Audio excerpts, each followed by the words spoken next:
Hello, welcome back to part two of the home brewing videos that I'm doing for this small batch, the Hazy IPA.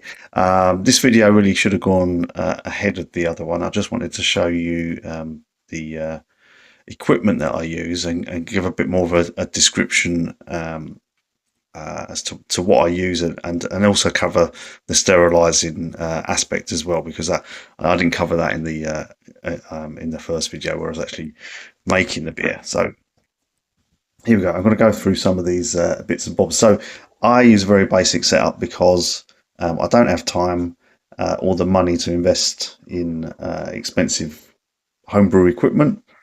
So I went for, what's the basics? Because basically what you're doing is boiling a kettle of water, basically, sticking some grain in, and you turn it into beer. And that's as simple as beer making is. It's no more complicated than that. So don't be put off by thinking that you've got to spend thousands of pounds on equipment just to brew some beer. You don't. The grain is pretty much inexpensive as well, and you can play around if you feel confident enough. You can mess about with the grain and make your own recipes and things like that. There's loads of online guides and help and recipe builders and things like that are out there that you can use to develop your own recipes, and they give you a lot of help as to how to do it and actually get a decent beer out of it as well. So this is what I use. This is, I think, I can't remember if it's 11 or a 12 litre stock pot. If it is a 12, that's brilliant. I've got a feeling this was in 11, and I can't remember where I got it from. I think I got this from Argos or somewhere like that online. It's just a stock pot. There's nothing to it, nothing fancy. I don't have the temperature gauge built in, but that's what I use. So I use that for mashing and then boiling as well. So that gets used for everything. I've got a paddle, which is a really cheap stirring paddle. This is like a beer stirring paddle. It lets you aerate as you go. It also makes it easier to stir because it's got those holes in it. It lets it travel through the work. Here is your essential piece of equipment. I can't stress this enough.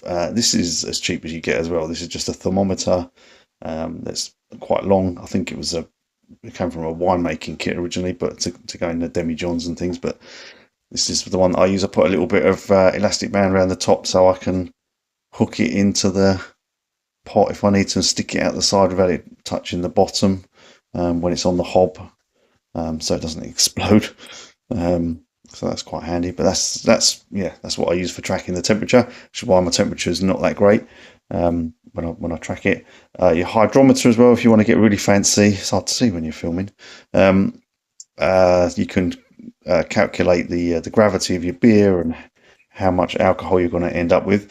When you get these recipes online, like these ones from the malt mill are great, and they'll set out what your gravity will be at the start, and what you're looking at the end as well. So you use your hydrometer and literally just read off the marks. Hopefully you start with that. I don't think I did. I didn't write it down. I used to be like meticulous with this. So I used to write down the exact gravity and the final gravity and calculate it precisely. This is saying 5.7. I don't think my beer is going to get as strong as that, but I think I was about 1.050 possibly. All I seem to remember is when I put the hydrometer in, it just kept rising. So who knows? It's going to be a mystery, this one. So this is what I use. I've got here, this is the siphon tube. It's a bit sort of, that's for when I go to bottle up. So that will be sterilised before it's used. But that's a basic siphon tube. You can get that from any sort of home brew shop online. You get that. Sometimes you can get a clip, which is really worth doing. Get a clip so you can clip it onto the side of your fermenting bucket or your bottling bucket, so you don't have to keep holding it, because that can get quite difficult to do sometimes. You need more than two hands sometimes. So that's the basic stuff. This is for bottling as well. We've got these carbonation drops that I use. You can use sugar. I used to boil a little bit of water and some sugar together and tip that in my fermenting bin, but I don't do that anymore for the carbonation. So now I just put a little drop in. They're like little sweets basically. Drop one in per bottle, and off you go. And this is the sterilising stuff. I got this from Wilkinson's, I think, which is, I don't know where I'll get it now. Yeah, because there's not much left in here. This is what I use. So this is, and it gives the instructions on how to. This one specifically for homebrew as well. How many teaspoons you need and how much water and stuff like that. You basically create your sterilising solution and sterilise anything that you're going to put in contact with your beer after you've boiled it, basically. Keep everything clean. So I've got so with the sterilising, when I'm mashing, so the whole stage up to before I boil, I don't worry too much about sterilising. Don't take my word of advice on it. That's just how I do it. Do read up on it and make sure you know what you're doing. Clean environment. Sterilise everything that you need to when it's required. But all I'm saying is when I do it, because this is a mash, you get the temperature up to 66 degrees like I did in the last video. Put the grain in. This bag that I use as the grain bag, I don't sterilise that when that goes in for the mash. So, and that's not, that's been rinsed out after I used it. That goes in there. The grain goes into the bag, and it mashes for an hour, or however long you got to mash it for. It will mash. You just mash with that bag in. Then that bag comes out. It's really heavy as well. That's what I would say. Depending on what grain you're using, how much grain you're using, that can be quite heavy to hold up. Sometimes I put it in a colander, which sort of fits over there, and it can sit on top of the colander and let it drain off. And I start raising the temperature then to start boiling the wort while it's still draining in. Whether that's a good idea or not, I don't know, but that's how I do it. And then that comes out. The grain goes in the compost. And then that starts to boil. The boiling then will kill any germs, The only other thing you might do is you get these with the kits. Sometimes you get your hop socks. You can see they get a bit sort of dirty as you use them. These are for putting hops in for either during the boiling stage. For you between hops, you might want to put them in a little bag. Saves all the hops kind of dispersing throughout. And if you don't like all that mess kind of sitting in your beer afterwards, it depends how much time I've got. So if I've got time to do it, and I'm being a bit sort of OCD, when I'm boiling, I'll put them in a bag, take the bag out at the end. And that's how I do it. This time I haven't done that. The hop sock as well. There's different versions. You just tie these off at the ends. It's just basically a piece of mesh, like a tube of mesh. Tie it together. Put your hops inside. Tie the other end up. Chuck it in, and that will let the flavours from the hops go into your beer. So, but these I will. If they're in the boil, I don't bother sterilising them. If they're going in for dry hopping afterwards, like what I've got to do, if I'm going to use one of those to stop the mess, I'll sterilise the sock before I put it in. So that's just what I do. I don't think I'm going to do that this time. I think I'm just going to literally just dump the hops in. I'll show you in a minute, but I did have an explosion of beer. It's really aggressive, this one. Let me show you. Hang on.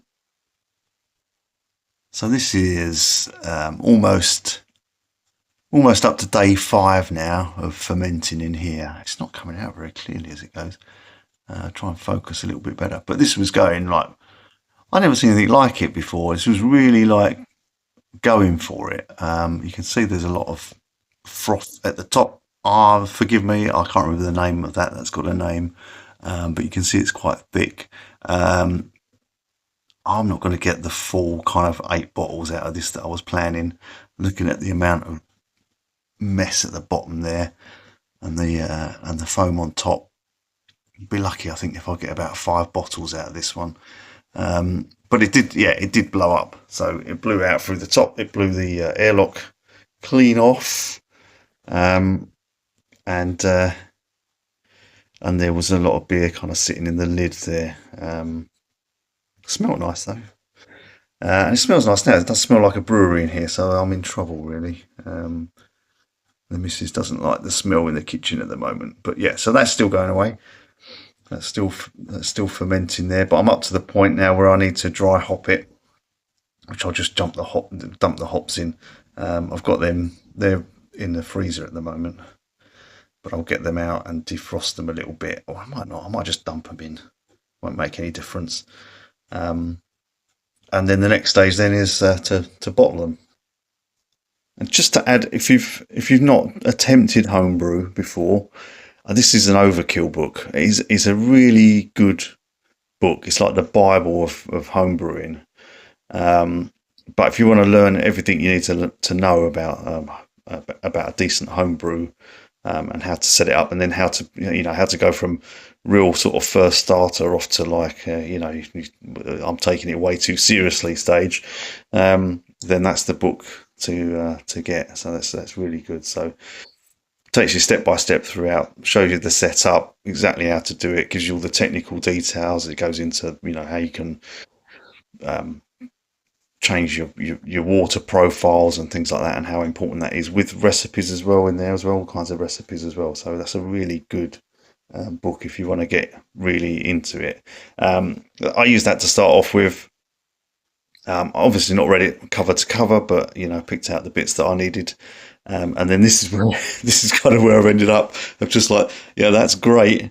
I'm never going to take it to the level, where I'm churning out pints to sell or anything like that. This is just a bit of fun, basically, that I do.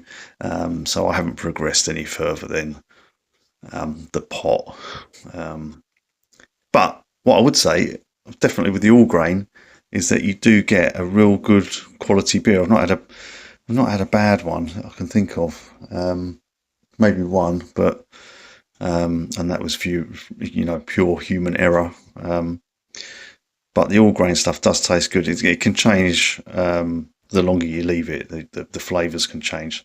So once you've bottled it, once you've let it sort of rest a little bit and condition, drink it quite quickly afterwards to get the benefit of it, because it will change. The profile just changes over time. I did have one that I made for Christmas years ago, and it tasted like shockingly bad. It was really bad, but it was one that I made the recipe up for, and I just thought, I'm never going to make my own recipe up again. And I left it, and I left a couple of bottles in the cupboard and completely forgot about them for about 6 months. And then when I opened those, when I found them, it basically turned into Doom Bar somehow.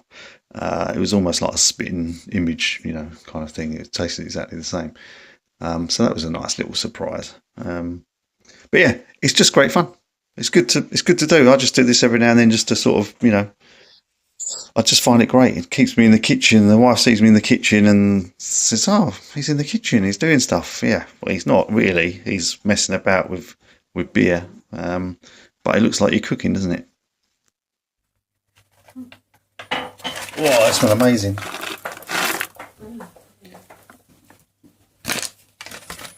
Right, that was the T90 pellets. That was the Sally's, is it? Citra Alpha of 15.4%. They smell amazing. This is the Idaho 7. I'm going to show you the technical, complex way of dry hopping.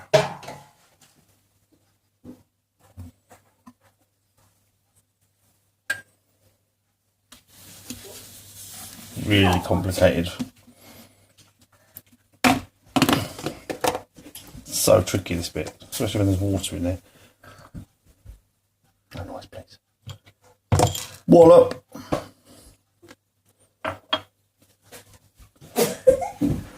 Is it sinking? Sinking. I think that will sink. I think we'll be alright when we do. Oh, I want to watch things sink.